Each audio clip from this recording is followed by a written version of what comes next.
Broadcasting from the greatest castle in the world, in the county of Lawrence, NCTV45.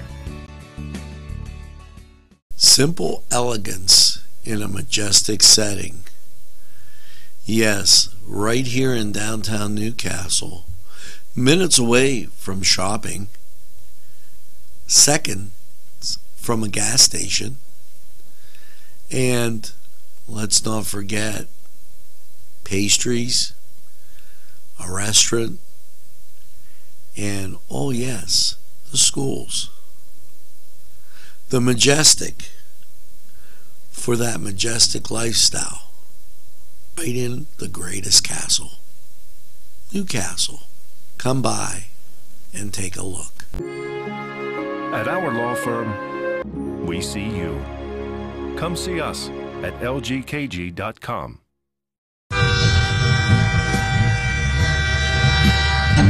NCTV45, The Train, anytime on your time.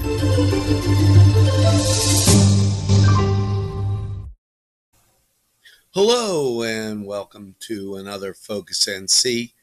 A little bit different Focus NC than maybe you realize. First of all, I'd like to give a shout out to author Natalie Regoli, a devoted wife and mother of two. She has a master's degree in law from the University of Texas. Natalie has been published in several national journals and has been practicing law for 18 years. An interesting, as everybody knows, the Italian population here in Lawrence County. Here's some facts that you might want to know about St. Vitus. 13 interesting facts to be exact. First of all, people will ask, who is St. Vitus?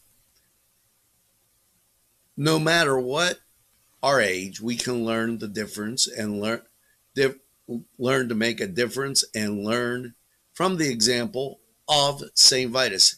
He was young.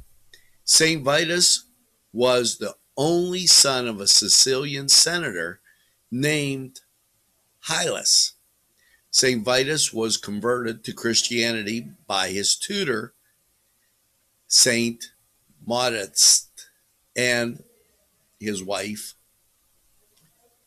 Saint Christine Crescenta, and they're a little bit different names to pronounce. Who was St. Vitus's nanny? Some accounts say that St. Vitus was 7 years old at the time, but most state he was born around 290 AD, which makes him 12 at the time of his death. St. Vitus, Christianity was prohibited in the Roman Empire, and Hylas had all three of them arrested and scourged. St. Vitus is widely venerated as the patron saint of epilepsy. He is also the patron saint of dancers, actors, comedians, oversleeping, boilermakers, and there is a St. Vitus dance in several cities in Prague, and Regatta. Here are the 13 facts about St. Vitus, but we're going to take this break, and I'll be right back to give you those facts. It was a peaceful day, don't you know? And then the volcano started to go. Out it came, delicious, you see. It was Lava Joe's with 3 awesome flavors you can employ: signature mild, molten medium, and hot magma on anything you enjoy. Try some today and you will say Lava Joe's is A-OK. Gelateria is an authentic Italian gelateria and coffee bar. Established in 2018 by founder Alex Papa, this gelateria is excellent. And let's not forget the pastries: cannoli, tiramisu, baklava, and scones, but also, and very important, gelata. And they have paninis too. It's Papa's Gelateria, is located 318 Highland Avenue. They're open 7 to 9. We're back and we're talking about St. Vitus, and let's go through the facts about St. Vitus. St. Vitus died in 303 AD after being scourged and stretched on the rack and tortured. St. Vitus was canonized around 500 AD. St. Vitus has a veneration, is on Vidalian. A Vidalian, or St. Vitus Day, is a most important holiday in Serbian national and religious holidays. In addition to commemorating St. Vitus, it commemorates the day when the Serbians lost their independence to the Ottoman Empire in 1389 in the Battle of Kosovo. St. Vitus, the symbol and iconograph of being boiled alive, that's the most popular one. St. Vitus is often depicted as a teenager or young man sitting in a cauldron or standing holding a roaster. St. Vitus feast day is June 15th, and I put this out just before the feast day as I thought this was something. We're available anytime on your time. I thought this was something that would be interesting. His feast day is June 15th, the date of his martyrdom. He shares the feast day with Saint Modest and Saint Crescina, who were martyred on the same day. It's observed in the Czech Republic, Italy, the German, and Serbia, and other places where he is venerated. In Serbia, the day is celebrated on the 28th and is called Vidalvan, where it is celebrated as a national holiday. St. Vitus' arms are separate from the rest of his remains. The remains of St. Vitus are interned in two places. One of his arms is in a crypt under the St. Vitus Cathedral in Prague, in the Czech Republic. The bones are enclosed in a golden replica in the shape of his arm. The rest of the remains are in Germany. Now, we're going to take this break and we'll continue with the facts about St. Vitus right after this. This program sponsored by Lombardo's Apothecary, located at 1230 South Mill Street on the south side of Newcastle. Jim Micco and Sons, 347 East Washington Street in Newcastle, can service a lot of your lawn equipment.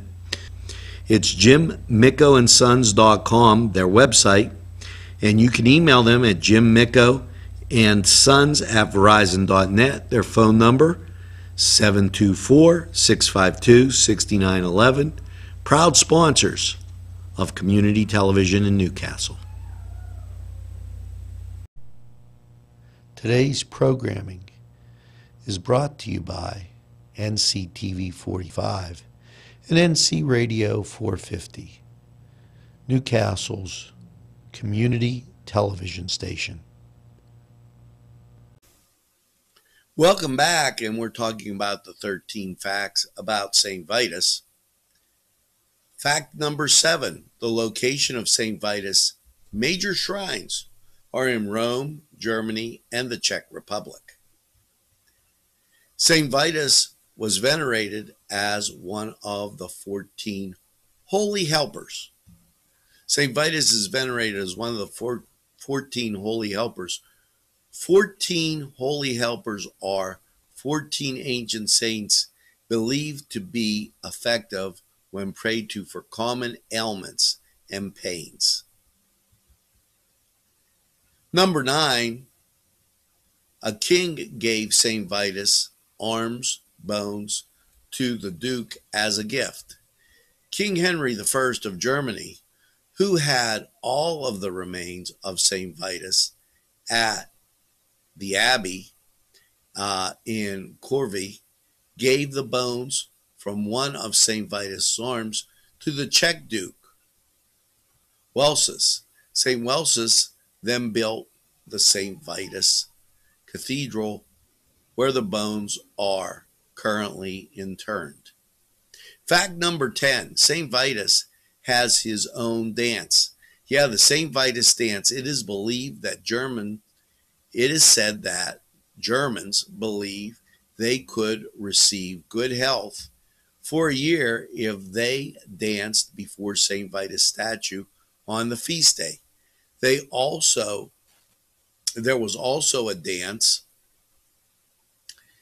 mania that affected large groups of people in Europe between the 14th and 15th century. The affliction, and I gotta tell you this, the affliction caused people to have epileptic movements until they collapsed in exhaustion. This also caused a disorder has never been explained. The dancing episodes are often occurred around the feast of St. Vitus. People thought St. Vitus had cursed these dancers and named the dance the St. Vitus dance.